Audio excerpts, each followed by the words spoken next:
Pero kung bago ka pa lang sa aking channel, paki-like, share, and click the subscribe button and the notification bell para lagi kayong updated sa mga parating ko pang uploads.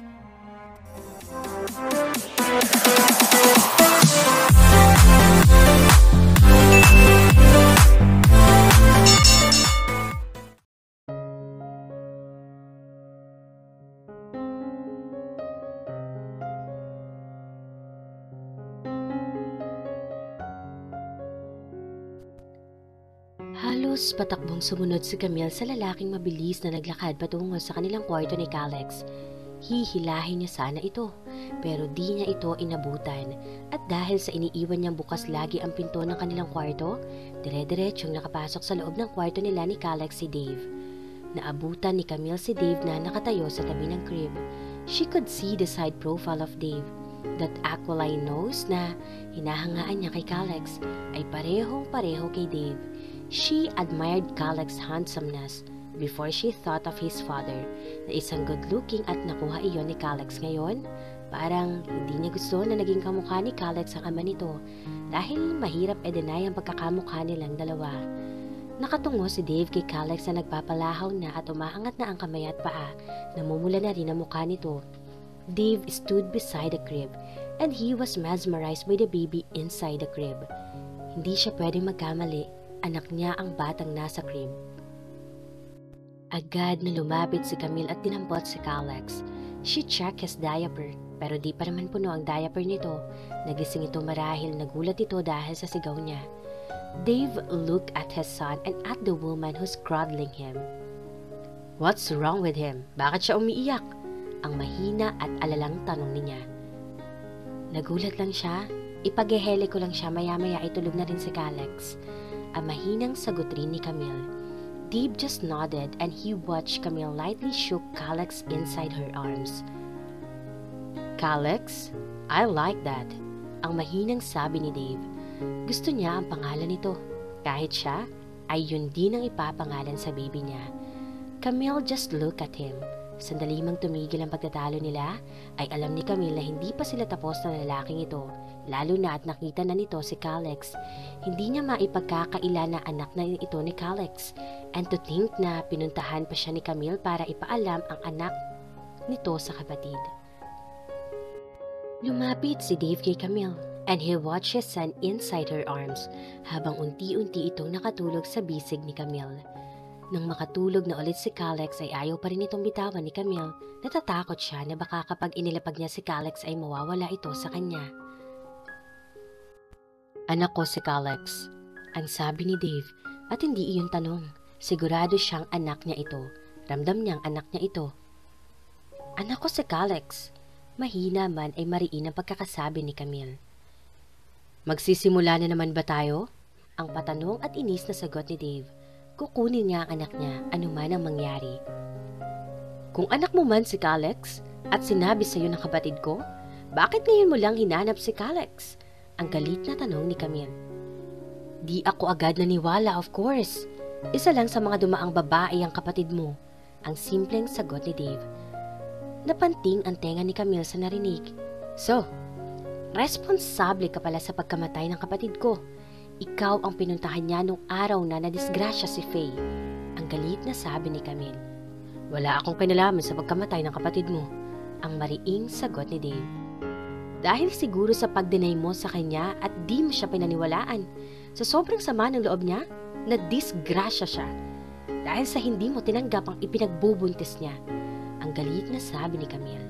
Wala na siyang pakialam kung magising man si Calex. Mailabas lang ang galit niya sa lalaking kaharap. Tapos ngayon, pupunta ka rito at kukunin mo si Calex ng ganun na lang? Hindi ako basta-basta naniniwala. She was after all an easy lay. Ang mapang insultong sagot ni Dave. Isang mabilis na sampal sa mukha ang dumapo sa pisngi ni Dave. But he didn't flinch. He just looked straight on her. His gray eyes turned into steel. Lumayas ka sa pamamahay ko. Ang galit na sabi ni Camille. I will. Pero babalikan ko ang anak ko. Ang banta ni Dave. Anak ko si Calex. Ang sagot at naluluhang sagot ni Camille. Hindi ko siya ibibigay sa'yo. Ang mariing sagot ni Camille. Then, maghanda ka ng abogado mo. Ang sagot sa kanya ni Dave bago ito lumabas ng kwarto. At nang marinig na ni Camille ang pagsara ng pinto sa kanilang salas, biglang nanlambot ang kanyang mga binti at napaupo siya sa sahig. Habang umaagos ang luha sa kanyang mga mata, hindi niya inakala kailanman na darating ang mga sandaling ito. Laking pasasalamat ni Camille dahil kahit last minute ay tinanggap ni Atty. Melissa Ferreira ang kanyang appointment. Alam niyang mahal ang bayad sa isang pamosang abogado na katulad ni Atty. Melissa, pero halos lahat ng kasong hinawakan nito ay naipanalo niya. Kaya kahit ipangutang pa niya ang pambayad, ma-assure lang niya na hindi makukuha ng lalaking yun ang anak niya. Hindi na niya nagawang pumasok sa opisina. Inilihim niya rin muna sa kanyang mama ang nangyari kahapon. Hindi niya na rin muna nagawang tawagan si Ryan. Pero pagkatapos niya makipag-usap sa abogada ay kakausapin niya rin si Ryan para tulungan siya makapag-isip at makapagdesisyon. Karga si Calix sa isang baby carrier ay nagtungo sila sa opisina ni Atty. Melissa. Nasa topmost floor ng building ang opisina nito at alas 4 na rin ng hapon kaya wala na ring tao sa loob pagdating niya. Agad niyang nilapitan ng secretary at isang ngiti ang ibinati sa kanya nito. I have an appointment with Atty. Melissa, ang sabi ni Camille. Expected na ng secretary ang pagdating niya. Agad itong tumayo sa kinap-uupuan nito at sinamahan siya hanggang sa pinto ng private office. Kumatok muna ito ng 3 beses bago binuksan ang mabigat na narang pintuan. Bumungad kay Camille si Atty. Melissa, ang asawa nito at ang anak nitong lalaki na sa tingin ni Camille ay nasa 3 taong gulang na. Masayang naglalaro ang mga ito sa loob ng opisina ni Atty. Melissa. Nakaramdam ng inggit si Camille dahil sa masayang image na naabutan niya. Natigilan ang mga ito sa masayang paglalaro na makita siya ng mga ito. Camille? Ang tanong ng magandang abogada sa kanya. Opo, ang nahihiyang sagot niya sa kilalang abogada. Halika, maupo ka. Ang sagot nito sa kanya at itinuro nito ang upuan sa harap ng malaking lamesa ng Nara. Pasensya ka na ha, o medyo magulo rito sa loob. Naku, okay lang po. Salamat nga po at pinagbigyan niyo ang hiling ko na makonsulta kayo kahit last minute na. Ang nahihiyang sagot ni Camille habang hawak si baby Calix na nakasakay sa baby carrier nito at ang isang maliit na diaper bag. It's alright. Nang marinig ko kasi ang sitwasyon mo about child custody, I couldn't say no. Just the thought of having my child na mapapahiwalay sa akin ay hindi ko lubos na maisip. Is that him? Ang tanong sa kanya ng abogada. Nangilid ang luha ni Camille. Yes, he's my life. Ang halos naluluhang sagot ni Camille. Lumapit sa kanya ang anak na lalaki ni Atty. Melissa at tiningnan si baby Calix. Hello, ang bati ni Camille sa gwapong bata. Can I play with him? Ang tanong nito sa kanya. I always wanted a baby brother, but mommy's got a baby girl in her tummy. Ang bibong sabi nito sa kanya. Don't worry, son. Next time, you'll have a baby brother. Mommy and I are going to work on it.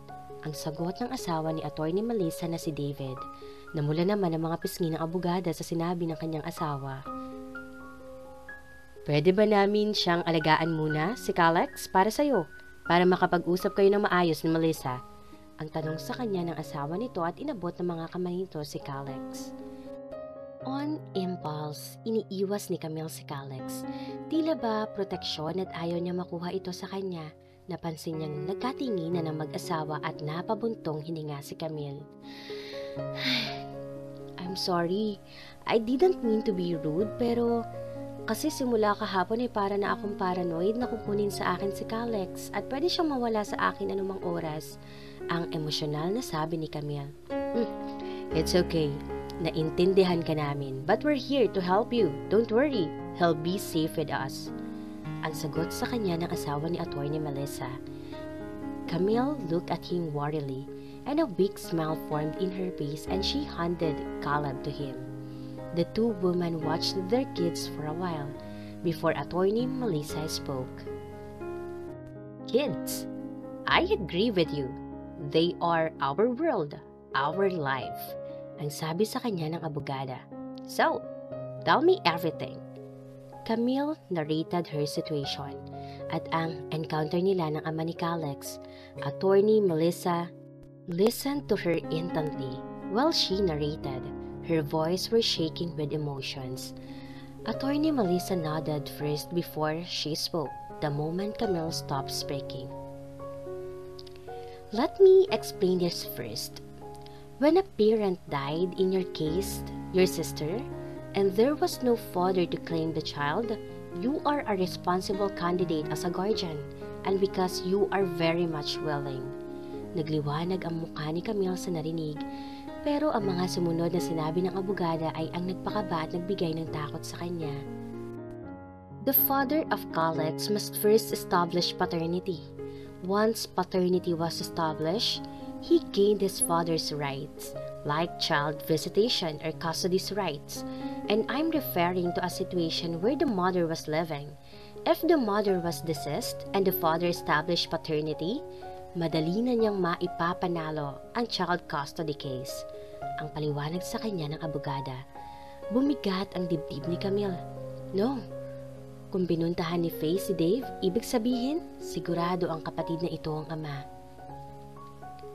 Ano sa tingin niyo ang unang gagawin para malaman na siya ang ama? Ang tanong ni Camille, although may idea na siya kung ano iyon. DNA testing. Ang mabilis na sagot ni Attorney Melissa. Nanlambot si Camille. Alam niyang si Calex ay anak ni Dave. Napatingin siya kay Calex na tuwang-tuwa habang kalong ng asawa ni Attorney Melissa. Tell me the truth. Sa tingin mo ba ang lalaking nag-claim na tatay ni Calex ay ang ama nito? Ang tanong sa kanya ng abogada. Camille sighed and she slowly nodded her head, and she saw Attorney Melissa beat her lower lip. Who's the claiming father? Ang tanong nito sa kanya. Dave. Ang matamlay niyang sagot. Attorney nodded. You know, he called me a few minutes after we spoke to each other. Ang sabi nito sa kanya. I didn't know na ikaw pala ang makakalaban niya sa kaso. He made an appointment with me tomorrow, and I guess I have to call him pagkatapos natin mag-usap na hindi na ako ang tatayong legal advisor niya. Nagulat si Camille sa narinig. Mabuti na lang at nagawa niya agad na tumawag at magpa-appointment. Pero base sa narinig niya sa abogada, mukhang tagilid pa rin ang case niya. Attorney, ano po sa tingin ninyo ang magiging chance ko na makuha ko ang custody ni Calex? Ang kinakabahang tanong ni Camille. Attorney Melissa sighed. To tell you honestly, kung sa tingin mo na si Dave ang tatay ni Calex, malaki ang tsansa na makuha niya ang custody dahil siya ang tunay na ama ni Calex. Isang tila suntok sa sikmura ang naramdaman ni Camille at nanlambot ang buo niyang katawan. No, please, no, ang bulong ng kanyang isipan. The best chance that we can do ay hanapan ng butas ang pagkatao ni Dave.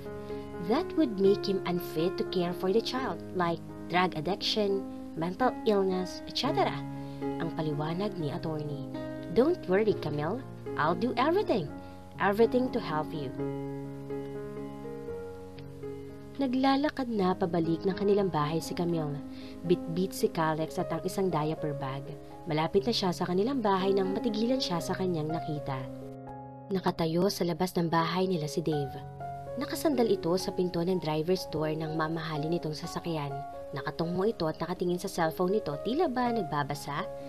Aatras sana si Camille para di sila makita ni Dave pero tila ba may magnet na humila sa mga mata nito patungo sa kanila. Saktong pag-atras kasi ng isang paa niya ay bigla itong lumingon. Nakita niyang nagliwanag ang mga mata nito na makita sila ni Calex. Nagliwanag man ang mukha nito ay panandalian lamang dahil biglang kumunot ang noon nito sa kanya. Wala nang nagawa si Camille kundi ang maglakad papalapit sa kanilang bahay at harapin ang lalaking ito. Anong ginagawa mo rito? Ang galit na tanong ni Camille. Kasabay nito ang pagbilis ng tibok ng kanyang puso. Bakit ba siya kinakabahan? Ang tanong niya sa sarili.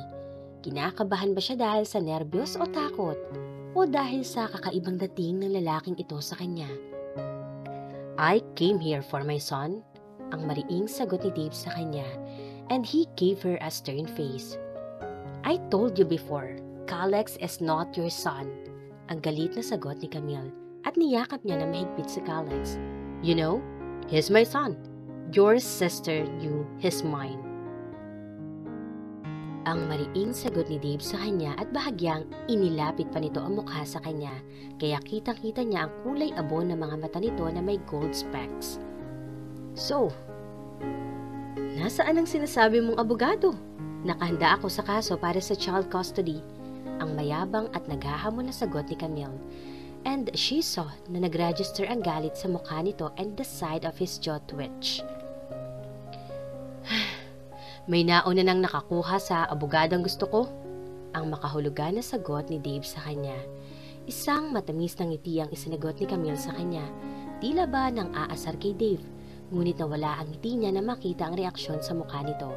Dapat maasar si Dave sa isang matamis na ngiti na ibinigay sa kanya ni Camille dahil alam niya na inaasar siya nito, pero iba ang nadalman niya na makita na naging maamo ang galit na mukha nito.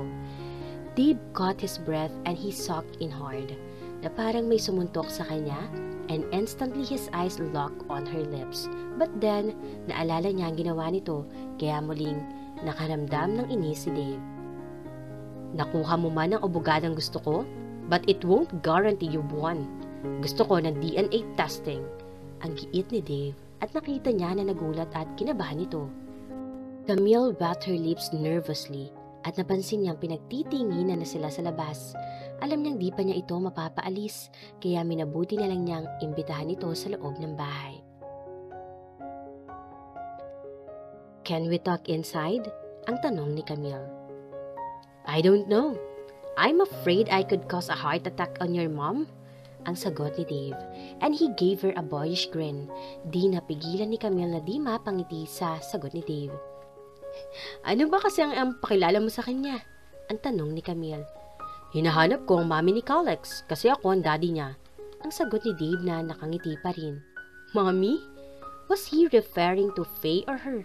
Ang tanong niya sa sarili. Of course siya. Patay na si Faye. She argued to herself then bakit bigla siyang kinilig na marinig na siya ang mommy at si Dave ang daddy? Don't worry, I'll explain things to her once we're inside. But please, wag mo munang i-insist ang tungkol sa custody. Ako na ang magsasabi sa kanya. Ang hiling ni Camille. Natakot din siya na baka atakihin sa puso ang ina. Dave sighed and he nodded for an agreement. Makapaghihintay pa siya, at least madadalaw niya ngayon ang anak. Naglakad papalapit sa pinto ng kanilang bahay si Camille. Kasunod niya sa kanyang likuran si Dave. He was standing close behind her. Too close. She could smell his cologne and she felt conscious. Alam niyang gulong-gulo na ang kanyang buhok at gusot ang t-shirt. He didn't intend to stand too close behind her, but he wanted to see his child. But instead, his eyes roamed at her nape. He liked how the way her hair tied up into a high ponytail, pero medyo magulo na ito, and strands of hair have come loose sa pagkakatali ng buhok nito, and he could see some hair curled at her nape. He had an impulse to touch those soft curls. Binuksan ni Camille ang pinto. Naabutan nilang nakaupo ang kanyang mama sa sofa. Hawak nito ang kanyang cellphone at tila nagte-text. Napatingin ito sa kanya na makita siya nito at napabuntong hininga ito na makita siya, pero bigla itong napatayo na makita nito nakasunod sa kanyang likuran si Dave. Kanina pa kita tinatawagan, Camille. Hindi ka sumasagot. Ang galit na sabit sa kanya ng kanyang mama. Ma, sorry po. Hindi ko po marinig. Nakasilent po kasi ang phone ko na nagpunta ako sa abo. Natigilan si Camille. Muntik na niyang masabi sa ina na nagpunta siya sa abogado. Ayaw niya munang kausapin ang ina tungkol sa kinakaharap niyang problema. Napatingin na rin siya kay Dave na nakamasid sa kanya. Tila ba hinihintay nito ang susunod niyang sasabihin. May pinuntahan lang po ako at nakasilent ang phone ko. Pasensya na po. Ang tanging nasagot na lamang ni Camille. Anong ginagawa ng lalaking yan dito? Ang galit na tanong ng mama niya. Ma, mag-uusap lang po kami, ang sagot ni Camille. Bakit sinasabi niyang siya raw ang tatay ni Calix? Totoo ba yun? Ang galit na tanong sa kanya ng kanyang mama. Camille sighed. She was so tired. Wala siya sa mood para sa komprontasyon, lalo na sa ina na halos mag-hysterical kapag galit. Ma, hindi pa natin sigurado yon. Kaya nga nandito siya para makipag-usap. Ang sagot ni Camille na halos di bumubuka ang bibig. Pero bakit? Pasensya na po kayo. Kung nabigla ko po kayo kanina, tulad po ng sinabi ng anak ninyo, nandito po ako para makipag-usap. Ang putol ni Dave, napansin niya ang pagod sa mukha ng babaeng kaharap at nakaramdam siya ng, ano nga ba? Tanong niya sa sarili pero ng mga sandaling iyon ay gusto niyang tulungan ito mula sa galit ng ina. Natigilan ang mama ni Camille sa pagsasalita at tiningnan lang si Dave. Tumayo ito. Dun lang ako sa loob ng aking kwarto, Camille. Tawagan mo na lang ako kapag wala na ang lalaking yan. Ang sabi nito, sabay lakad paalis para magtungo sa silid nito. Napasalampak si Camille sa sofa. Karga pa rin niya si Calex na sa mga sandaling iyon ay gising na at dinedede ang kamay nito. Mukhang gutom na siya, ang natatawang sabi ni Dave. Sabay turo kay Calex na halos buong kamay na nito ang gustong isubo. Tiningnan ni Camille si Calex at natawa rin siya sa itsura nito. Inalis na nito sa kanyang carrier at inihiga sa sofa. Camille sighed. Napakabigat na pala ni Calex. Nakaramdam na siya ng pananakit ng kanyang balikat. Igagawa ko lang siya ng gatas sandali, ang sabi ni Camille. Naalala niyang ubos na pala ang gatas na baon nila kanina. Kailangan niyang magpunta sa kusina. Inisip niya kung kakargahin ba niyang muli si Calex pero masakit na ang balikat niya. Pero gagawin niya ito, wag lang mapalayo si Calex sa kanya. Ipagtimpla mo na siya ng gatas, hindi ko siya kukunin. Ang biglang sabi sa kanya ni Dave. Napansin kasi nito na nag-alangan siyang tumayo at umalis at iwan si Calex para magtimpla ng gatas. I mean, kukunin ko siya bilang anak ko pero hindi ko siya nanakawin. Ang paliwanag ni Dave. Sandali pang tiningnan muna ni Camille si Calex at Dave at sumagi sa isip niya na kung itatakas man ni Dave si Calex ay imposibleng di niya ito maabutan papalabas ng bahay. At kung kunin man ito ni Dave, pwede niya itong sampahan ng kidnapping at masisira ang pagkatao nito at mapapa sa kanya na ang custody ni Calex. Tumayo na at nagtungo na siya sa kusina. Kahit pa sinigurado ni Dave na di nito nanakawin si Calex ay nagmadali pa rin sa pagtitimpla si Camille. Pagbalik niya ay nabigla at natigilan siya sa nakita.